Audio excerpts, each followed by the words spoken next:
જીવનધારા વૃદ્ધાશ્રમ તારીખ 19/10/25 રોજ જે અમે ગયા મહિને એટલે કે 29/9/25 રોજ અમે જે ઘોડાસર વિસ્તારમાં આવેલ પુનિતનગર સોસાયટીમાં વિઝિટ કરતા જે ગીતાબેન અને ગીતાબેનની જે પરિસ્થિતિ ખૂબ જ વણસેલી હતી અને ત્યાં અમે તેમને જે તાત્કાલિક ધોરણે તેમને ત્યાંથી એલજી હોસ્પિટલમાં લઈ ગયા અને એલજી હોસ્પિટલમાં લઈ ગયા પછી તેમને જે કોણીના ભાગમાં જમ્સ પડી ગયા હતા તેમાં ઘણો બધો સુધારો થઈ ગયો છે અને તેમણે જીવનધારા વૃદ્ધાશ્રમ પરિવારમાં રહેવાની અરજી કરતા આજ રોજ તારીખના અમે તેમને અહીંયા એડમિશન આપી રહ્યા છે.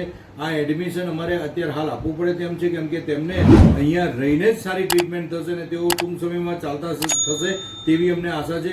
અત્યારે અમે તેમને પ્રાથમિકતાના ધોરણે અમે તેમની ટ્રીટમેન્ટ શરૂ કરી દીધી છે અને અત્યારે તેમનામાં ઘણો બધો સુધારો છે.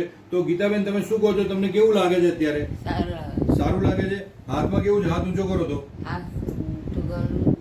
સારું છે ને? દબાઈ ગયા ને? પેલો હાથ ઊંચો થાય છે? એ હાથ ઊંચો થાય છે ને? હવે ટૂંક સમયમાં ચાલતા થઈ જશો ને?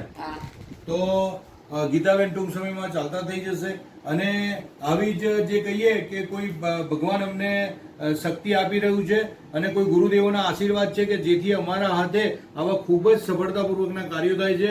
અમારા ડૉક્ટરની ટીમ, અમારા સ્ટાફની મહેનત અને જે કહીએ કે અમારા વડીલોની હૂંફ આ બધું કામ કરે છે.